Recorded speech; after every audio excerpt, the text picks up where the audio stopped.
بسم اللہ الرحمن الرحیم الحمد للہ رب العالمین والصلاة والسلام علی سید الانبیاء والمرسلین محمد وعلی آلہ واصحابہ اجمعین اما بعد فاعوذ باللہ من الشیطان الرجیم بسم اللہ الرحمن الرحیم فقاتل في سبيل الله لا تكلف إلا نفسك وحرض المؤمنين عسى الله أن يكف بأس الذين كفروا والله أشد بأسا وأشد تنكيلا من يشفع شفاعة حسنة يكن له نصيب منها ومن يشفع شفاعة سيئة يكن له كفل منها وكان الله على كل شيء مقيتا صدق اللہ مولانا العلی العظیم۔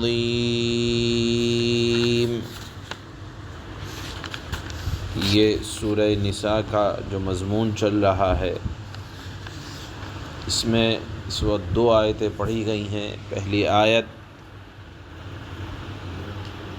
ایک خاص واقعے سے تعلق رکھتی ہے، دوسری آیت کا حکم اللہ تعالیٰ نے عام بیان فرمایا ہے۔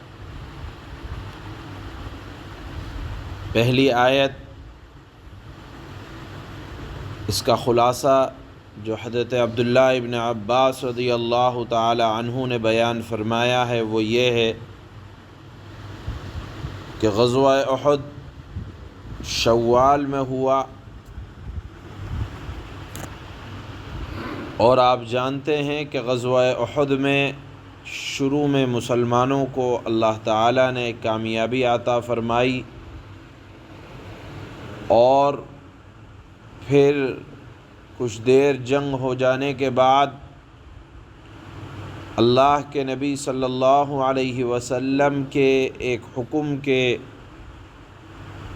ٹوٹ جانے کی وجہ سے یا حضرات صحابہ اکرام رضوان اللہ تعالی علیہم اجمعین کے احد کے میدان میں ایک چوک ہو جانے کی وجہ سے اجتہادی طور پر جیتی جنگ ہار میں بدل گئی اور مسلمانوں کو نقصان اٹھانا پڑا، تو رسول اللہ صلی اللہ علیہ وسلم نے ذی قعدہ میں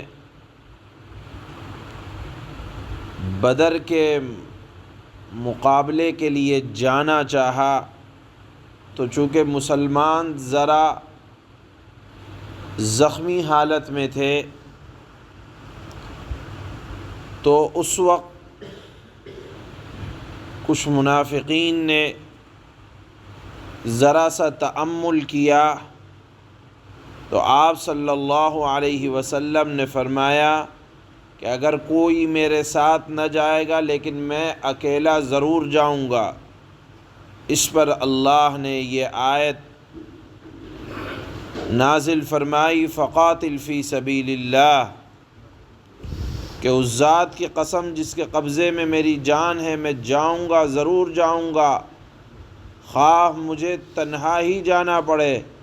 چنانچہ 70 صحابہ کے ساتھ آپ بدر کے میدان میں حسب وعدہ تشریف لے گئے، لیکن اللہ تعالیٰ نے کفار کا زور توڑ کر مسلمانوں کی ہیبت ان کے دلوں میں ایسی بٹھائی کہ وہ دوبارہ میدان میں نہ آ سکے۔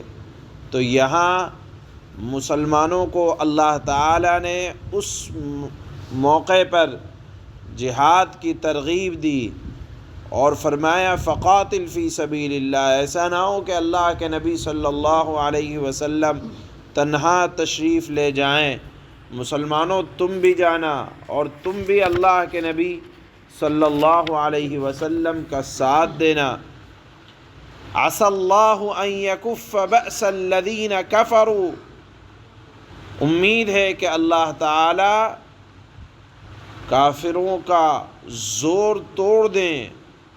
واللہ اشد بأسا، اور اللہ تعالی جنگ میں زیادہ، یعنی اللہ کی طاقت زیادہ بڑی ہے۔ اللہ کی طاقت کے آگے کسی اور کی طاقت کی کوئی حیثیت اور کوئی وقعت نہیں ہے۔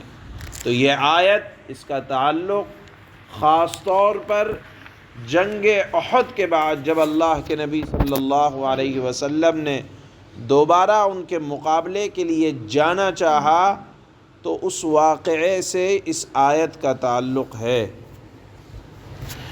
دوسری آیت میں اللہ تعالیٰ نے ارشاد فرمایا من یشفع شفاعۃ حسنۃ یکن لہ نصیب منہا۔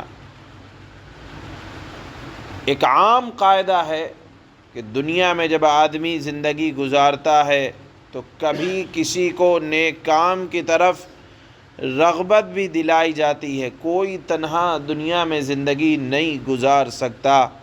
اللہ تعالیٰ نے ایک دوسرے کے ساتھ مل جل کر رہنے کا حکم دیا ہے، اور ساری سہولتیں اللہ تعالیٰ نے ایک ہی یا چند ہی لوگوں کو نہیں دی، بلکہ ہر ایک کی ضرورتوں کو ایک دوسرے کے ساتھ وابستہ رکھا ہے۔ چنانچہ کبھی آدمی خود نیک کام کر سکتا ہے، کر پاتا ہے، کبھی نیک کام پر دوسروں کو ابھارتا ہے۔ تو یہاں اللہ تعالیٰ نے دوسری آیت میں ایک عام قانون یہ بیان فرمایا کہ جو شخص کسی نیک کام کی اچھی سفارش کرے تو جو نیک کام کرے گا اس کو تو صلہ ملے گا ہی، لیکن جو رغبت دلانے والا ہے، نیک کام پر ابھارنے والا ہے، اللہ تعالیٰ اس کو بھی نیکی میں سے حصہ دلائیں گے۔ مثال کے طور پر ایک آدمی خیرات کرنے کی حیثیت رکھتا ہے، اور ایک آدمی ہے کہ وہ اس کو متوجہ کر رہا ہے کہ دیکھو یہ خیر کا کام ہے، تم اس میں حصہ لے لو۔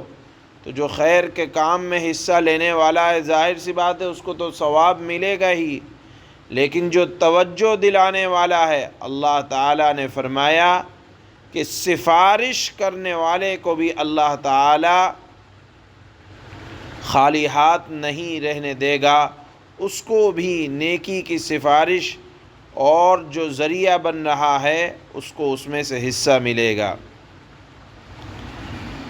یہ آیت یہاں اللہ تعالیٰ نے سفارش کرنے والے کو نیکی میں سے حصہ دینے کے لیے جو بات ارشاد فرمائی ہے، اس میں دو باتیں یاد رکھنی چاہیے کہ دیکھیے نیکی وہ ہے جس کو اللہ تعالیٰ نیکی فرمائیں، اور اس میں دو باتیں قابل لحاظ ہیں۔ ایک یہ ہے کہ نیکی وہ نیکی شریعت میں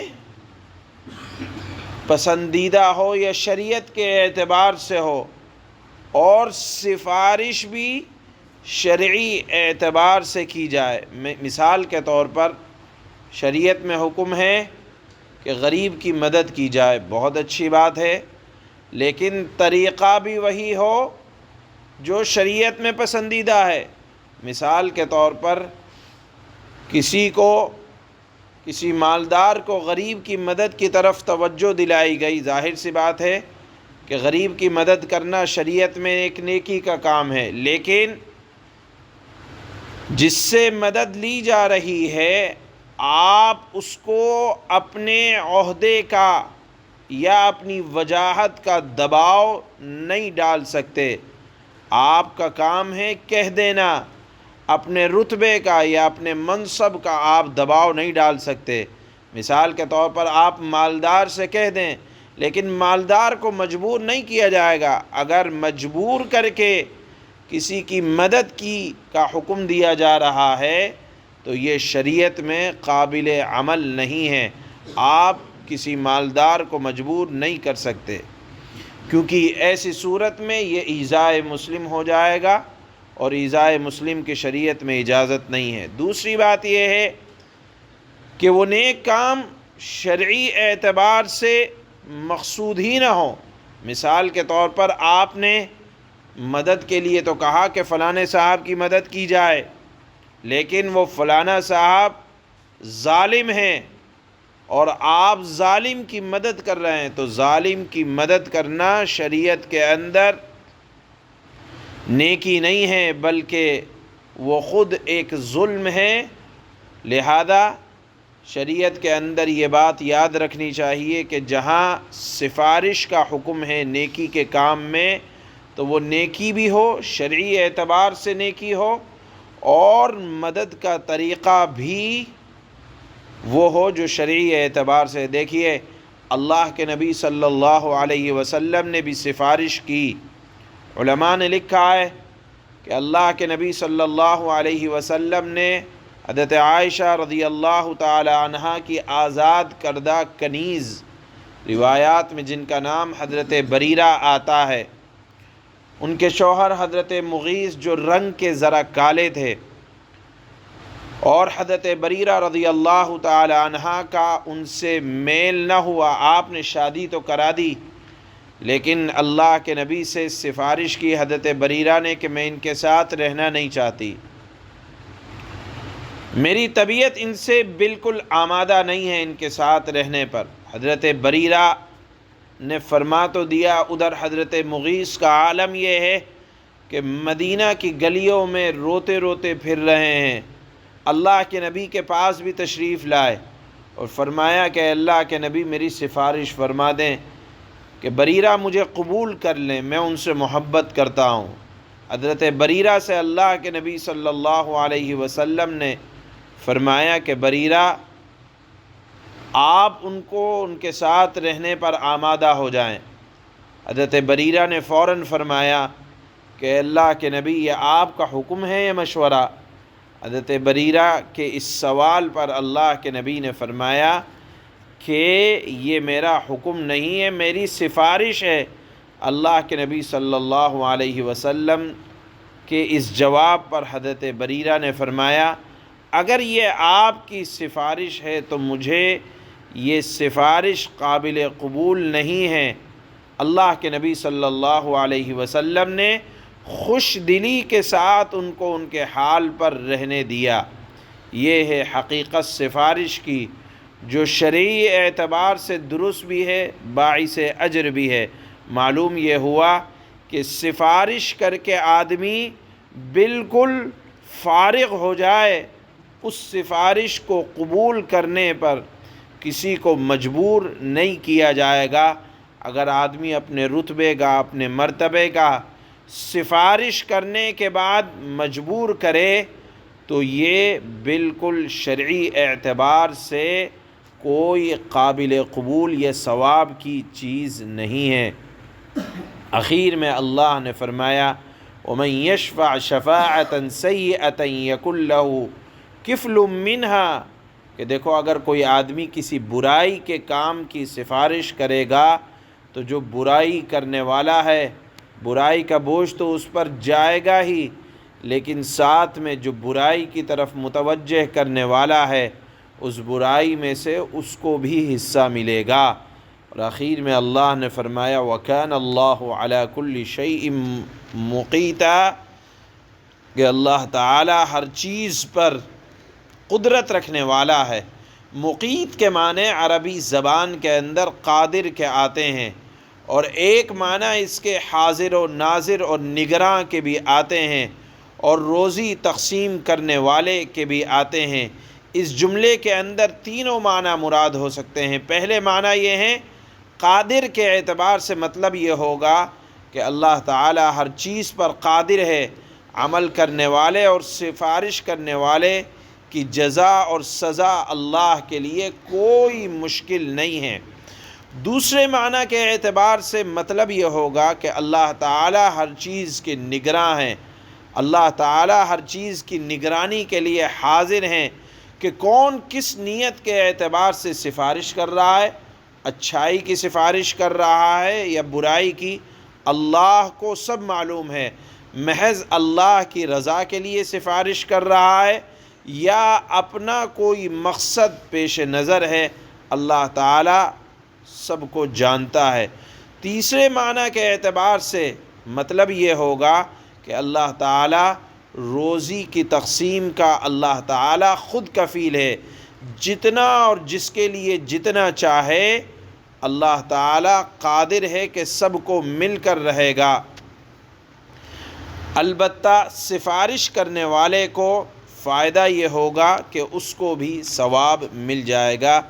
یہ دوسری آیت کے اخیر کے جملے کا یہ مضمون ہے۔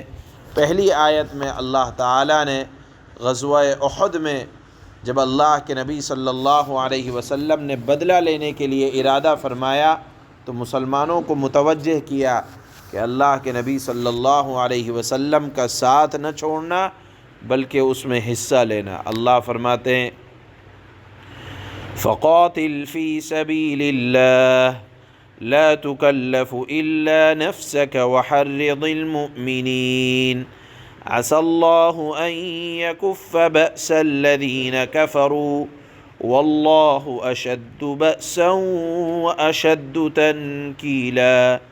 لہذا اے پیغمبر آپ اللہ کے راستے میں جہاد کریں، تم پر اپنے سوا کسی اور کی ذمہ داری نہیں ہے، ہاں مؤمنین کو ترغیب دیتے رہو۔ کچھ بعید نہیں کہ اللہ تعالی ظالموں کافروں کی جنگ کا زور توڑ دے۔ واضح رہے کہ یہ آیت احد کے بعد نازل ہو رہی ہے اور اللہ کا زور سب سے زیادہ زبردست ہے اور اللہ کی سزا بڑی سخت ہے۔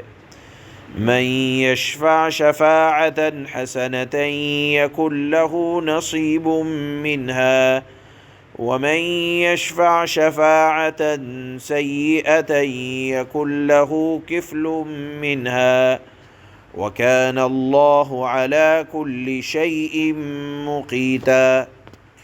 جو شخص کوئی اچھی سفارش کرتا ہے اس کو اس میں سے حصہ ملتا ہے، اور جو کوئی برائی سفارش کرتا ہے اسے اس برائی میں سے حصہ ملتا ہے، اور اللہ تعالی ہر چیز پر قدرت رکھنے والا ہے، اللہ تعالی ہر چیز کا نگراں ہے، اللہ تعالی روزی تقسیم کرنے والا بہترین انداز میں کفیل ہے۔ سبحان اللہ۔